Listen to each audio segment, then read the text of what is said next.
It's that time of year again. I'm going to do my 2023 F1 predictions.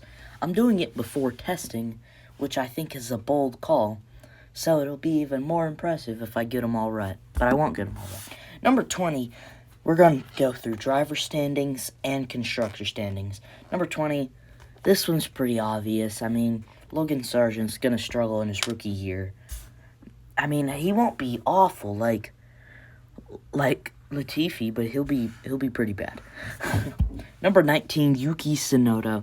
I expect a big fall off for AlphaTauri, even more than last year, and I think this spells the end for Tsunoda and his Formula One career. Number 18, Nico Hülkenberg.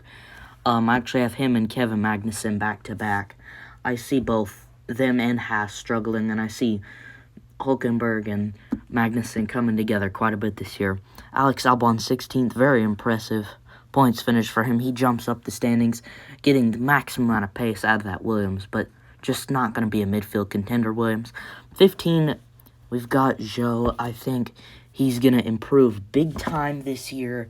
Alfa Romeo, I think, will have a slightly worse car, but Zhou's going to squeeze more pace out of it, having more experience. Nick De Vries, I have him finishing 14th, completely trouncing Yuki Tsunoda. And De Vries, I think, with how I've predicted Perez, I think De Vries should get the promotion to Red Bull if he does well enough with AlphaTauri. Number 13, Lance Stroll. What can you say? I mean, he just doesn't do much. There are some impressive performances, but there's just not much in him. I don't see him... I mean, I'll see him staying in Formula One for a while because his dad owns the team, but whatever. Number 12, Valtteri Bottas. Bottas is a good driver, was great, phenomenal last year. At times, at the beginning, he was always that car, like, splitting the Mercedes in, like, P5 or something, but he was very impressive last year, and he dragged that car higher than it should have been. So 12 for him. 11, Fernando Alonso, dragging what I think is going to be a pretty meh car up to 11th in the points. That is very good for the Aston team. Number 10, Oscar Piastri. I don't expect McLaren to have a strong season this year. That's why I also have Lando Norris in P9. I know y'all Lando fanboys are going to come at me and be like, what? Lando? Lando's so good. How can you put him 9th? McLaren are going to fall. Simple as that. 8, Esteban Ocon. I see him having another solid season. I think Alpine will get closer to the top 3 teams.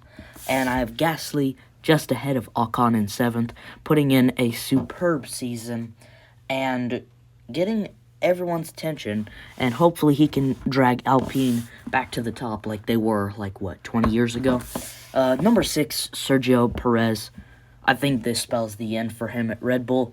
I think maybe, just maybe, he could squeak out a win, but I just don't see him improving. I see him regressing this year. Number 5, Carlos Sainz. He goes to the gravel too much. Just too much gravel for Carlos Sainz, and yeah, I just cannot put Sainz any higher. Number 4, I'm going to get a lot of heat for this, but Charles Leclerc, number 4, I think he'll still have a good year. He'll be in title contention for a while, and then Ferrari will just make those dumb strategy mistakes and have bad reliability, and Charles will make driver mistakes like he did in Imola in France. Just so many compounding factors that are going to stop Leclerc from being a champion one day. Number 3, George... My Lego just fell. Number 3, George Russell. Strong season. I predict a 3-way title fight, Russell, Hamilton, and Verstappen. And that brings me to the top 2 in the drivers. The championship can only be won by one. And it's going British in 2023. Lewis Hamilton, for the 8th time ever, is champion of the world. I think is going to happen. Oh, shoot. I think that's going to happen this year for Lewis Hamilton. He's going to get his revenge from the robbery of 2021. And, yeah, I see him winning it this year. And I see him possibly leaving at the end of the year if he does, though. But hopefully he extends and he can go for, 10 titles or something. Number 10, for the constructors, I have Haas. they're just going to get together a little too much for my liking. Number 9, Williams jumping up a spot here as they look to make that steep climb back to the top of the table. AlphaTauri 8 jumping up a spot. Did they? They were 9th last year, right? Or was it? No, AlphaTauri were 9th. Alfa Romeo 7, I think they are going to have a little bit of a fall off after that great start they had to last year. It's been falling off ever since that great start, and it's going to continue falling off. Number 6, Aston Martin. They're going to show improvement. I think maybe Alonso could maybe sneak out like a cheeky P5, P6 here and there. Those are those kind of finishes that I was expecting from Aston this year, and Seb got like P6 one time, and that was the highest he got. Number 5, McLaren.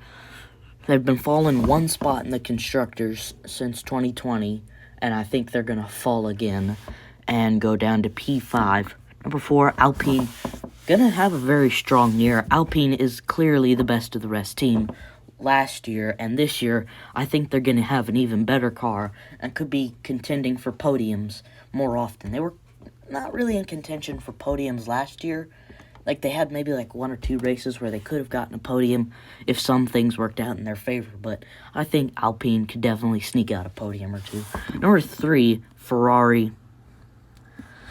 Yeah, you guys are gonna absolutely roast me for this if I'm wrong. Number 2, Red Bull. I don't see them winning the Constructors again, so that means Mercedes is gonna take a double championship. Whatever, call me a fanboy or whatever, but this is what I think will happen. Mercedes, this is what is going to happen this year. Ferrari is going to go in with the fastest car, just like last year. Red Bull has their cost cap penalty because they cheated in 2021, so they get a penalty for that. And so that cost cap penalty is going to hurt them to the point where they will have the 3rd fastest car, still be competitive, but just not competitive enough. And so Mercedes will have like the 2nd fastest car for the year, but they'll end up winning both championships because Ferrari steps on themselves. And then by the end of the year, the Ferrari is arguably the 3rd place car. It's the same script that I have from last season. This is the exact same thing that happened last year, except Red Bull and Mercedes were switched around. But Mercedes is going to win both championships. You heard it here first. You didn't hear it from Will Buxton or whatever.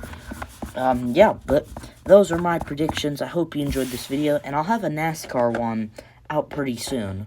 So stay tuned.